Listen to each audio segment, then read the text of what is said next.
Am I supposed to have 2 microphones? Whoa, I have 2 microphones. That is like powerful. Awesome. In fact, this microphone works really well. At the last class I was in, they were like, use a microphone. And I'm like yelling into the microphone and it barely came through the speakers. So this is awesome because I've actually had a cold all week and my voice is fading. And so hooray for good microphones. I'm excited to be here. And world building, the little subtitle on your little sheet was The Invisible Foundation. What we're going to be talking about today is how much you need to know about world building and how little of it you need to put in the story, which sounds really contradictory, but trust me, it will make sense when we're all done. And if not, just nod your head anyway. Little disclaimer, because we are going to be talking about, is my mouse in the right? There we go. We're going to just be talking about a couple of books, so you've all been spoiler alerted, although I will say that most of the quotes that I'm going to be reading come from the beginning of books. If this was like a semester-long class, which would be awesome, I would have you read all the books as assigned reading, which would also be awesome, but it's not, so you all get to be professional and deal with some spoilers, including from my book. So if you haven't read it, shame on you. Yeah, that's the moral of this class. Not really. I'm going to start out with a book by Janny Lee Simner. It's called Bones of Fairy. Has anybody read this? I usually don't get very many hands. It came out 4 years ago, and it was kind of a small book, and really it shouldn't have been because it's a fabulous, wonderful book. But it came out about 6 months before Wings did, and Wings is also about fairies. And I read this book in one sitting and proceeded to be in a funk for like 3 days. I kept coming up to my husband going, this book is so much better than mine. My book is going to just flop and crash and burn because this book is so much better than mine. And, you know, luckily there's room for lots of fairies in the market, and so that didn't actually happen. But nonetheless, this book is better than mine. And I tell this story in front of Janny all the time because she's actually from Arizona. She's from Tucson, and I know her now. I didn't know her when I read the book. And she's so sweet, and she just smiles, and she goes, oh, not better, just different. And I say, no, Janny, it's better. And it is. And she has possibly the greatest first chapter, in my not-so-humble opinion. And I'm going to read it to you. Don't worry, it's only 1.75 pages. I'm not going to be sitting and reading to you for like 10 minutes. Chapter 1, which is how most chapter 1s start. I had a sister once. She was a beautiful baby, eyes silver as moonlight off the river at night. From the hour of her birth, she was long-limbed and graceful, fairy pale hair clear as glass from before, so pale you could almost see through to the soft skin beneath. My father was a sensible man. He set her out on the hillside that very night, though my mother wept and even old Jace argued against it. If the fairy folk want her, let them take her, Father said. If not, the fault's theirs for not claiming one of their own. He left my sister and never looked back. I did. I crept out before dawn to see whether the fairies had really come. They hadn't, but some wild creature had. One glance was all I could take. I turned and ran for home, telling no one where I'd been. We were lucky that time, I knew. I'd heard tales of a woman who bore a child with a voice high and sweet as a bird's song, and with sharp claws to match. No one questioned that baby's father when he set the child out to die, far from our town, far from where his wife lay dying, her insides torn and bleeding. Magic was never meant for our world, Father said, and of course I'd agreed, though the war had ended and the fairy folk returned to their own places before I was born. If only they'd never stirred from those places, but it was no use thinking that way. Besides, I'd heard often enough that our town did better than most. We knew the rules. Don't touch any stone that glows with fairy light, or that light will burn you fiercer than any fire. Don't venture out alone into the dark, or the darkness will swallow you whole. And cast out the magic born among you before it can turn on its parents. Towns had died for not understanding that much. My father was a sensible man. But the memory of my sister's bones, cracked and bloody in the moonlight, haunts me still. I love that first chapter, because in less than 2 pages, Janny has created the skeleton of her world for us. We have a world that is dark, a world that is dismal, a world where magic is cast out even in innocent newborns, a world where things are very dark, where there are rules set into place that overwhelm your emotions. You don't go by emotions, you go by what the rules are. And since she says twice, my father was a sensible man. And you can't really tell whether that's a compliment or an insult. You have this world that's been ravaged by fairies somehow, and they've left magic that destroys people. and that they fear this magic, and that it's a fearful society. In 2 pages, less than 2 pages, we know all of that about this world, even though none of that was stated explicitly.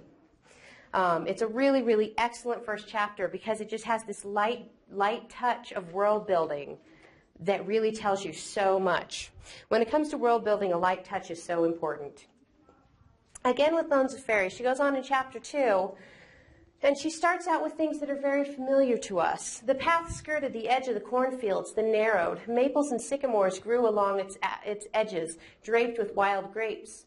Green tendrils snaked out from the grapevines as I passed. I knew those vines sought skin to root in, so I kept to the path's center where they couldn't reach.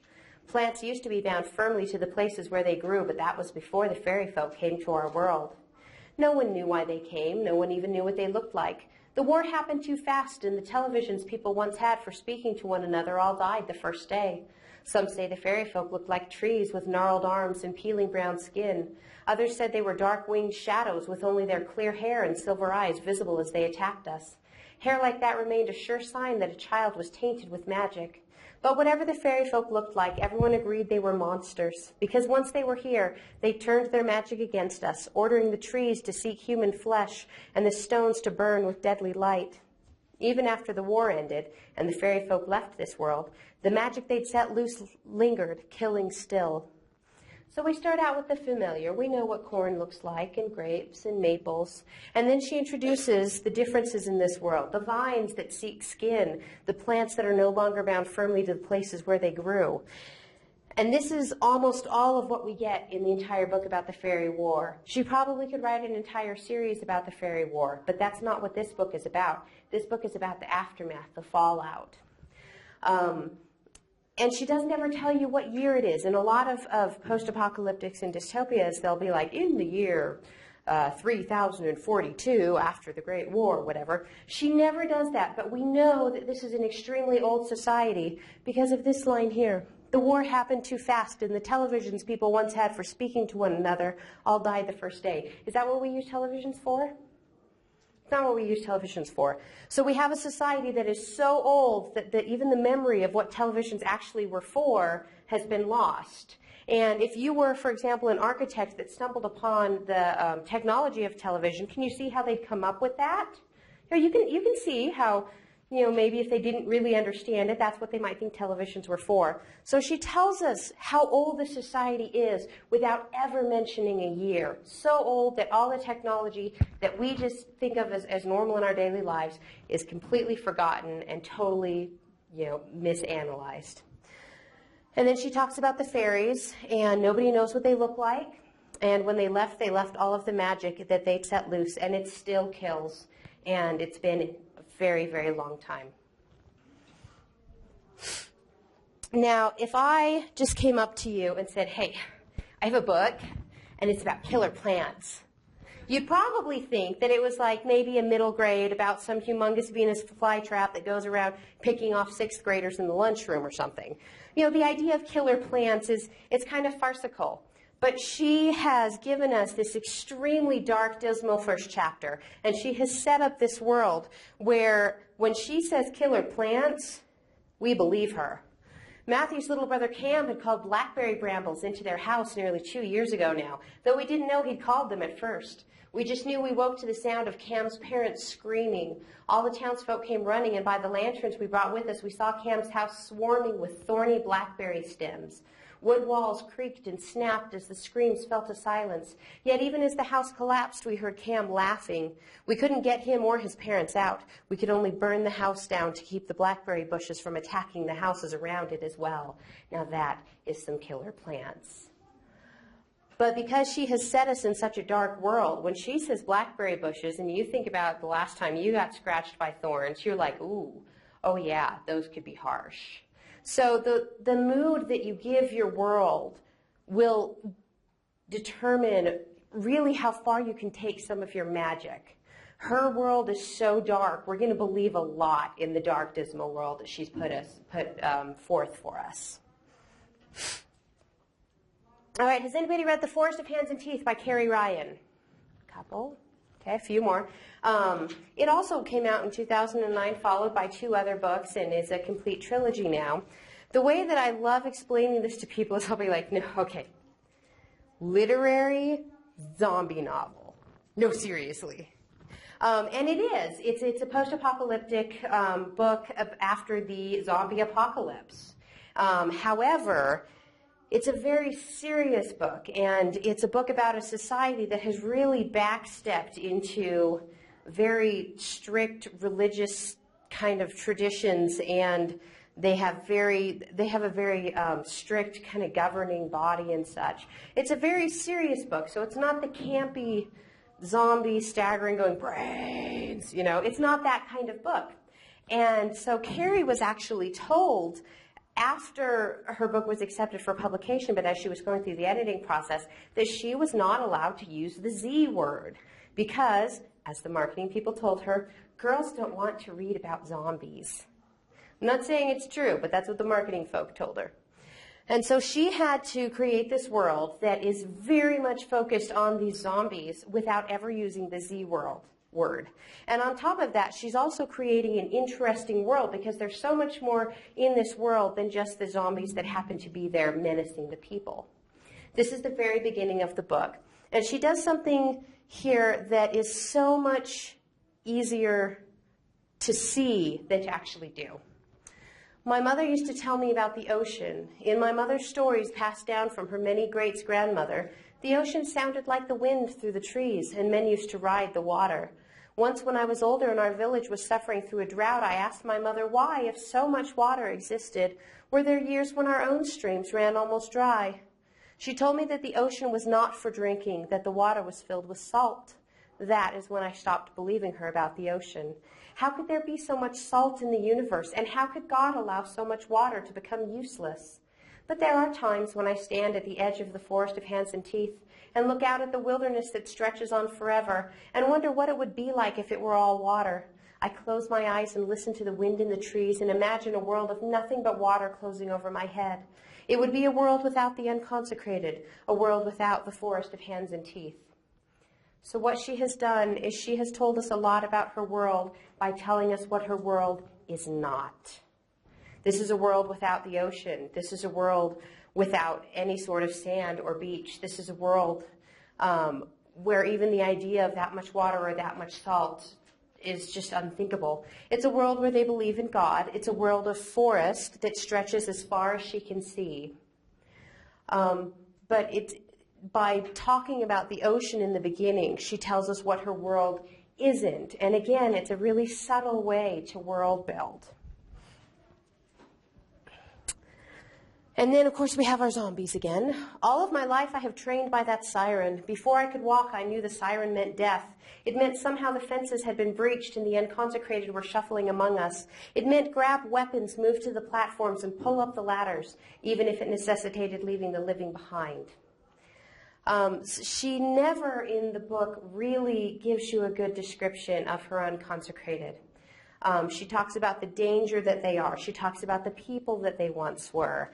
But what she does is she gives them such a menacing air about them that you probably make up something even gorier in your head. The unconsecrated, and the only real zombie word we get here is shuffling, and that's familiar to us in the modern zombie archetype.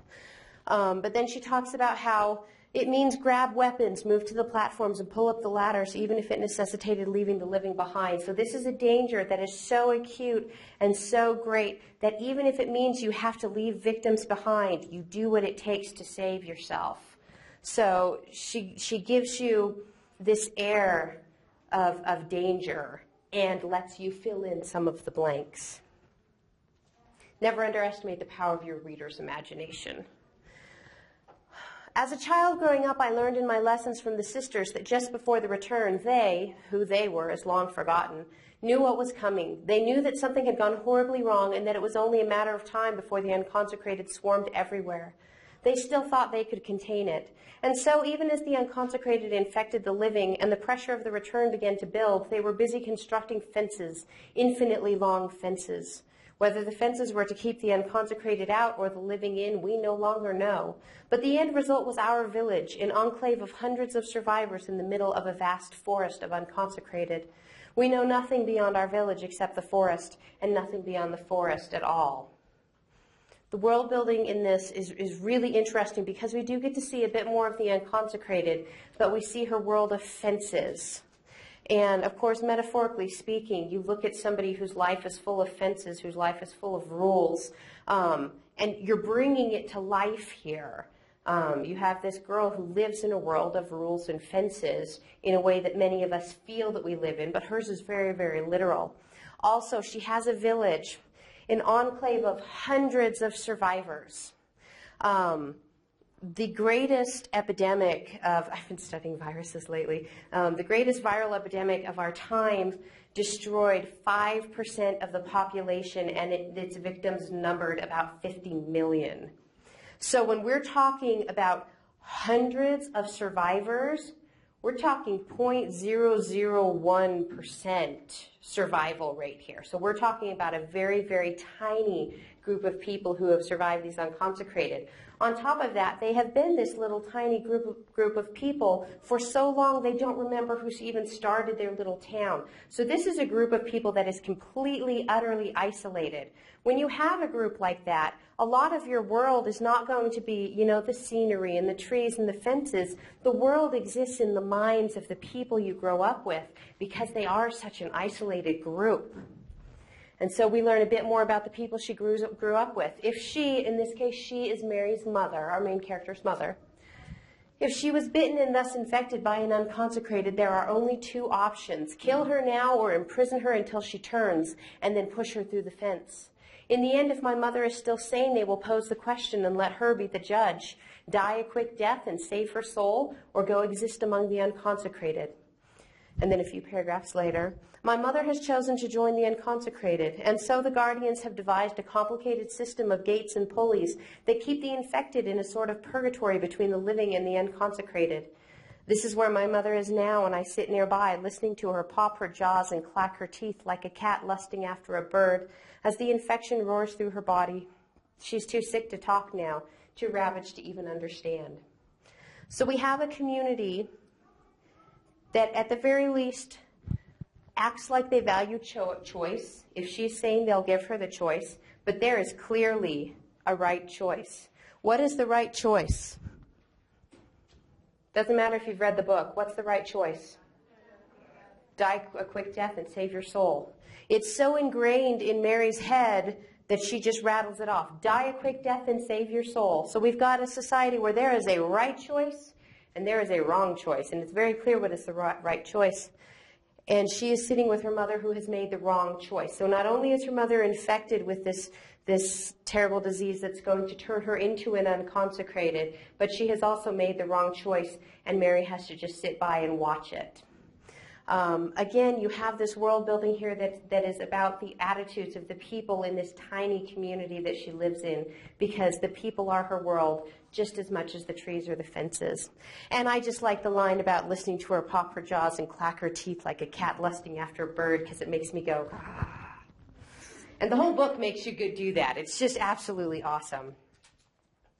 I imagine a lot of you have read The Giver. Oh, I love the cheering. Now, out of those who have read it, who had to read it, who read it because it was an assignment? Oh, hey, some of you, yeah. Most people's introduction to The Giver, if they have one, is through a class. Mine was actually my senior year of high school. I had to go back and take a required freshman class because I moved in the middle of my freshman year. And, of course, as a senior, I thought I was way too cool for the freshman class. And I thought I was really cool when I was 17. I wasn't. But, you know, I was into, like, really big, thick books because I was smart and I read big books. Those don't actually have to go together. But I thought they did. And I was like, little tiny thin kids book. Okay, senior here in this freshman class reading this little kid book. Thanks. But when I actually gave it a chance, it's my favorite book ever. If anybody ever asks me what my favorite book is, I will just slam my hand down and say The Giver by Lois Lowry, because it is absolutely amazing. But it's also a really, really incredible example of world building. This is a future dystopia, and she makes it clear that we're kind of living in a different world. But all the terminology that she uses is very familiar. We have a world where people live in dwellings instead of homes, and they go to the education center instead of school, and there is a child care center instead of daycare, and there is a house of the old instead of a retirement place. And they have a recreation period instead of recess. But as soon as I say all those words, you guys know what they mean. You know, you're like, oh yeah, dwelling, that's where he lives. And within the first few pages, you can see in your mind this community that, you know, maybe is a little yuppie and kind of, you know, subdued, but they live in houses and they ride bikes instead of driving cars, and everything seems to be hunky-dory. And you can really picture it in your head, because even with different terminology, she makes it very familiar. And then things start to happen. It had happened during the recreation period when he had been playing with Asher. Jonas had casually picked up an apple from the basket where the snacks were kept and had thrown it to his friend. Asher had thrown it back, and they'd begun a simple game of catch. There had been nothing special about it. It was an activity that he had performed countless times. Throw, catch, throw, catch. It was effortless for Jonas, and even boring, though Asher enjoyed it. And playing catch was a required activity for Asher because it would improve his hand-eye coordination, which was not up to standards. Again, you're seeing that terminology because Asher was clumsy. You know what that means. But suddenly Jonas had noticed, following the path of the apple through the air with his eyes, that the piece of fruit had, well, this was the part that he couldn't adequately understand. The apple had changed. Just for an instant, it had changed in midair, he remembered. Then it was in his hand, and he looked at it carefully, but it was the same apple, unchanged, the same size and shape, a perfect sphere, the same nondescript shade, about the same shade as his own tunic. We're on about page 24 right now. But when he looked out across the crowd, the sea of faces, the thing happened again, the thing that had happened with the apple. They changed. He blinked, and it was gone. Page 64. He saw his legs and moved them aside for a glimpse at the sled underneath. Dumbfounded, he stared at it. This time it was not a fleeting impression. This time the sled had, and continued to have as he blinked and stared at it again, that same mysterious quality that the apple had so briefly, and Fiona's hair. The sled did not change. It simply was whatever the thing was. I'm right then, the giver said. You're beginning to see the color red. This is on page 94. Up until page 94, we have no mention of color whatsoever. And it doesn't matter because we fill in the blanks. The only real hint we get is from a couple of slides ago where he talks about the apple being the same nondescript shade as his tunic. And immediately you picture in your head Jonas wearing either a red or a green tunic, however you think of apples. So even that tends to go by completely unnoticed because we fill in the blanks. We make Jonas's world as normal as we do ours. And from this point on, color enters Jonas's world, and at the same time, it enters the narrative. And it's not like she hasn't described things. Right before the scene I just read, all of those things, furniture in this case, were in this spacious room, though each was slightly different from those in his own dwelling. The fabrics on the upholstered chairs and sofa were slightly thicker and more luxurious. The table legs were not straight like those at home, but slender and curved with a small decoration at the foot. The bed, in an alcove at the far end of the room, was draped with a splendid cloth embroidered over its entire surface with intricate designs. And even as I read that, and even as I talk about the lack of color, all of you guys are picturing this in color because it's so natural for us. What Lois Lowry does in this world is she spends half of her book building a world and getting you familiar with it and making you feel like it's your world, like you know this world. And then she spends the second half of the book tearing the world apart and showing you that Jonas's world is small and black and white and narrow-minded. But you discover that as Jonas discovers it. And as he gets information and memories from the giver, he discovers that his world is small and narrow-minded and black and white. And it's a slow discovery. And so she has this bottleneck in the middle of her narrative where you've gotten used to this world and you've gotten comfortable in this world. And then you learn with Jonas just how easy it was for you to get comfortable in this terrible world. and it's really quite amazing. Her world building is fantastic because as he discovers things, they enter the narrative. I hope that she did a lot of revision on this book, because if somebody can just write this book in just a couple of drafts, it makes me want to cry. So I hope she did a lot of revisions, and I'm sure she did. So those are some examples for you. But, how do you apply that to your actual writing? First off, what should you as an author know? Everything. Just, not a big deal. Everything. Everything, everything. Particularly, are you guys familiar with the terms pantsers versus planners? No, maybe. We're asleep. We had ice cream, so okay, yeah. I did not hear the phrase pantser as applied to writing until I was out of college, and I was like, pantser? That is the only frame of reference I have for this word. But it actually refers to the saying, flying by the seat of your pants, and it's people who don't plan out their story ahead of time. They discover the story as they write. Planners, on the other hand, might write a synopsis or an outline, or at the very least have plot points in their head and know what kind of ending they're going for. Most writers, by the time they are published and writing books regularly, fall very solidly into one camp or the other, and are very passionate about which camp they fall into, even if they wish they didn't. Even if they hate their particular writing process, they'll be like, man, I could never know what happened at the end of my book. I'd be so bored. How do you do that? I wish I could. And then planners will be like, man, it would be so cool to just discover things as I go along. But I could never write a book without knowing the ending of it. I'm totally a planner. But whichever camp you fall into, if you are a pantser, that's okay. You can still do all of your world building. It just means that you're probably going to add it in on your second draft once you know where the story has gone and how the world affects your plot. If you're a planner, you're probably going to put most of your world building in on your first draft, and on your second draft, you get to cut half of it out. It's exciting. It's not exciting. As the author, you need to know about your world's ecology and geography. If you have, and by the way, this applies whether you are writing fantasy or futuristic or historical or contemporary realism. If you're writing contemporary realism and you take your main character to Kansas to go rock climbing in the mountains, you're going to look really dumb because they don't have those in Kansas, which is probably... They call them mountains. They're small hills. But these are things that you need to know if you're going to take your character to Kansas. I took a character of mine to Oklahoma, and I took the opportunity to talk to somebody from Oklahoma, and I learned that northeastern Oklahoma is very different than southwestern Oklahoma. And I'm like, okay, tell me about northeastern. That's where we're going. So you want to know the general ecology, geography of your world, whether you're making it up or not. That doesn't mean you need to spend hours drawing a detailed map, but you need to have an idea in your head of what your world looks like. You need to know about the economy, and again, this is in a real world, a fantasy world.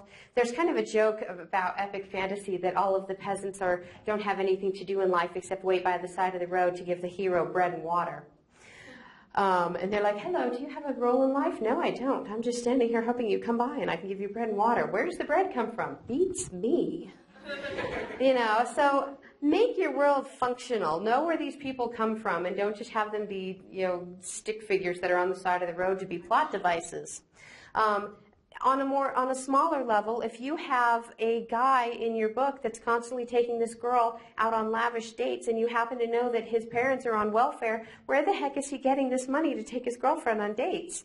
Does your character have an after-school job? Does your character get a big allowance from their parents? When I was 15, if my parents handed me $10, that was an important $10 to me. And so know where your character's money comes from. Know about the government and social system. Now, if you're writing something like a future dystopia that has a totalitarian dictatorship government, this is really important. But also, if you're writing contemporary realism where somebody's in high school, you need to know about the social system in their high school. Where do they fit? Are they a nerd? Are they a geek? Are they a popular? Are they one of the preppy people? Where do they fit into their social system? And what does that mean to them at this particular school? If you are creating supernatural creatures, whether you're creating them whole cloth or whether you're writing about vampires or werewolves or fallen angels or what have you, know where they came from, whether they were created, whether they evolved, whatever. You need to know their history, because to just have, you know, some fallen angel go poof and here you are in the year 2013 doesn't really make sense. Know where your characters came from. If you are using any kind of magic system, you need to know the rules of that magic system. Everyone heard Shannon talk this morning?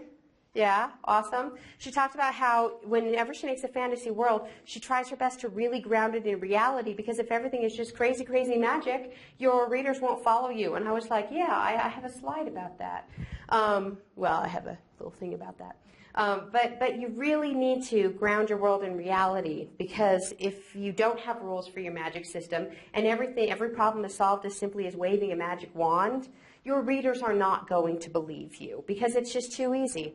So know your magic system, know your history behind the magic and all of that.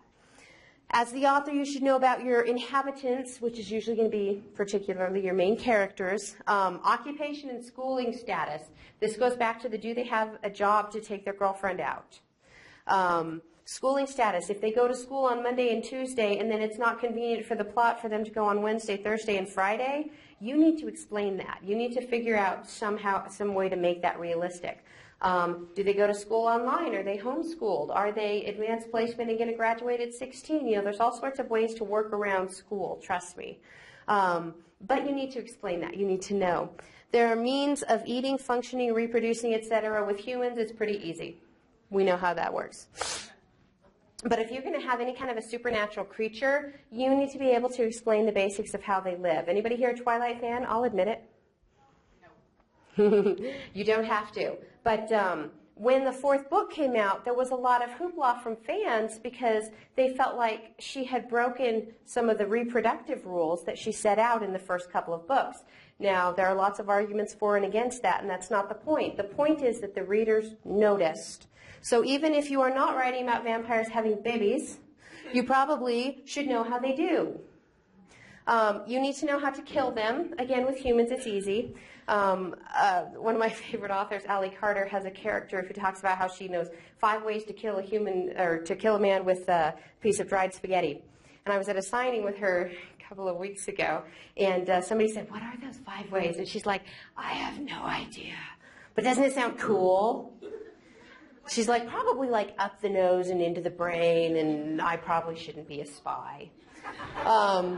But you need to know, especially with supernatural creatures, you need to know how to kill them. You need to know what their weaknesses are. If they're immortal, you need to know, how they started and what would be worse than death for them, because there's got to be something that they have to lose.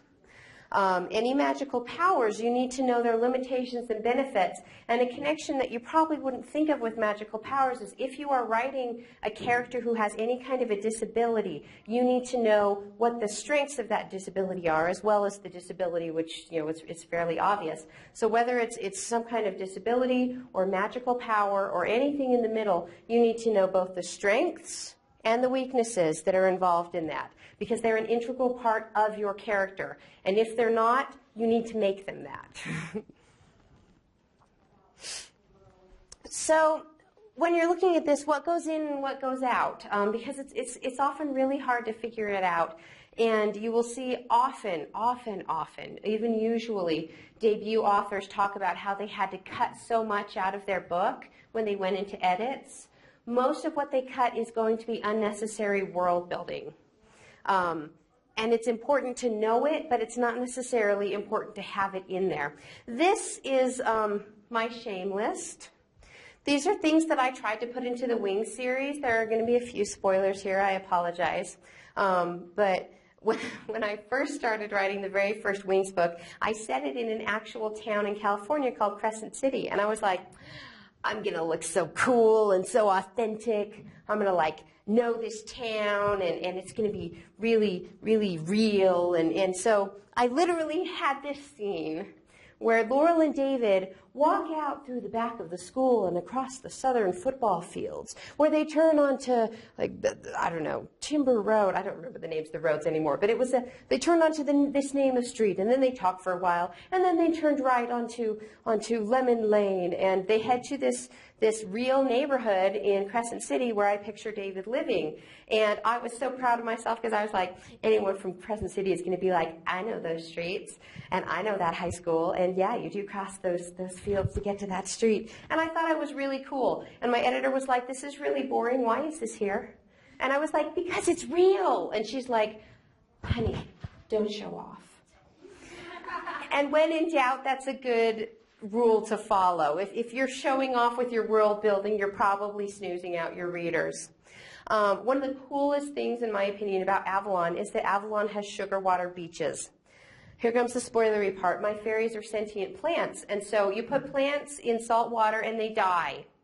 So essentially I had this island of fairies surrounded by an ocean of death.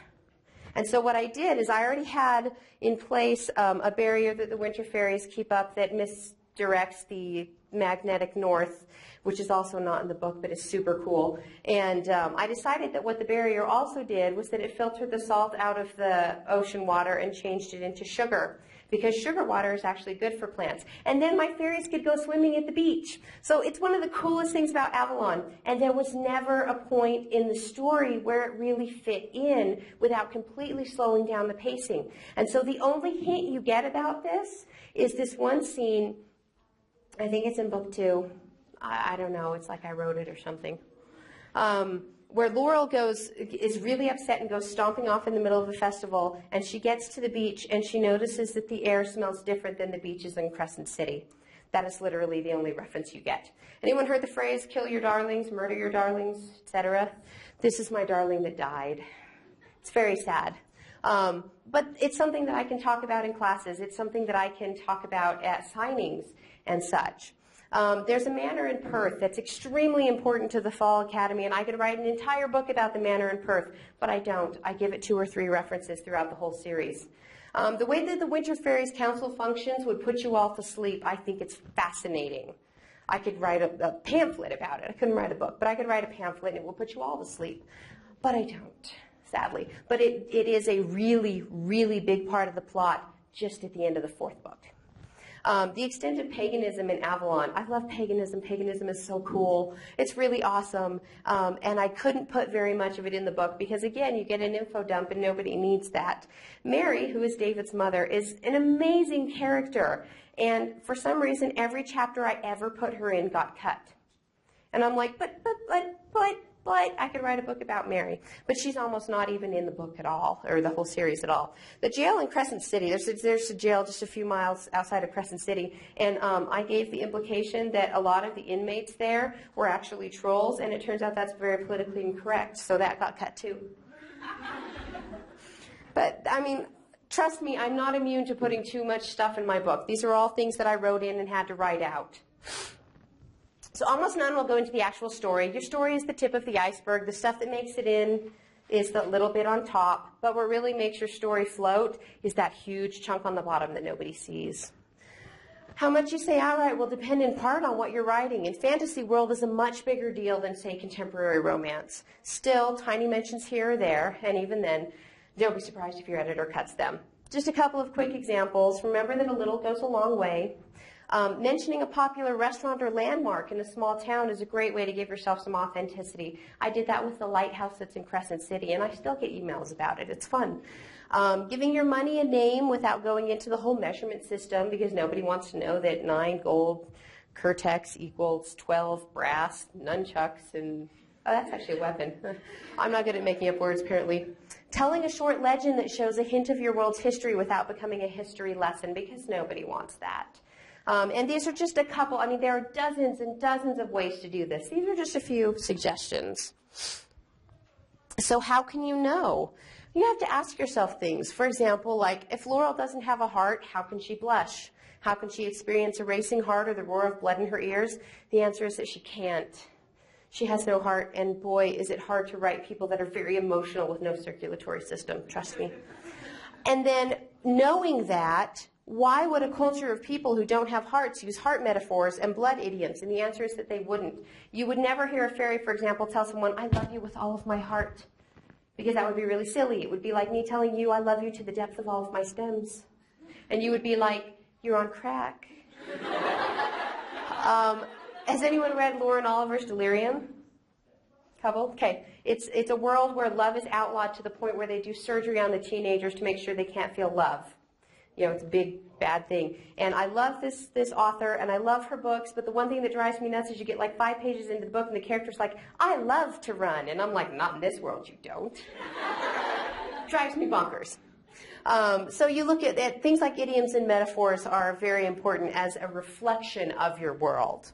Anytime your plot relies on a feature of your world, such as the non-circulatory system, the non-plot consequences, the things that they say, of that feature should be evident in the world and in your character's point of view. When they think thoughts in their head, they should be reflective of the community they come from. For example, does anybody here say, what the crap? Other people in other states don't say that. That's a Utah thing. But that's part of the world that you live in. And if I was writing about Utah, I would so put Mormon swears in there, because that's the kind of world you live in. So why should you know? You know, I just told you about all this stuff you need to know and how little of it you should put in the book. So why bother to know this stuff at all? Why? I mean, if you write it, shouldn't you find a place to say it? And if you know more than you can put in the story, then what's the point? Unless you're writing a world guide or an RPG, and if your book is super popular, they might ask you to do that. Not like my books. My books are not there. But if they're really big, they might. Including a detailed account of all this information in your books, or a detailed account of all this information in your books is generally a bad idea. Nobody likes an info dump. So why bother? Your readers will be able to tell. I promise. Even if they can't, they'll want to know. They'll ask you on Twitter all sorts of things about your book. Trust me. And you'll want an answer. It makes for great web content. Do not underestimate the power of web content in an author's career these days, and I can only imagine it will become more important as you guys get older and become authors. At some point, your editor will ask, and there's nothing better than looking smart in front of your editor. So that's just for perks and giggles. And the last reason is the same one as the first. Your readers will be able to tell. I promise you that if you read Bones of Fairy and Wings, you will know who did more research on their world, and it's not me.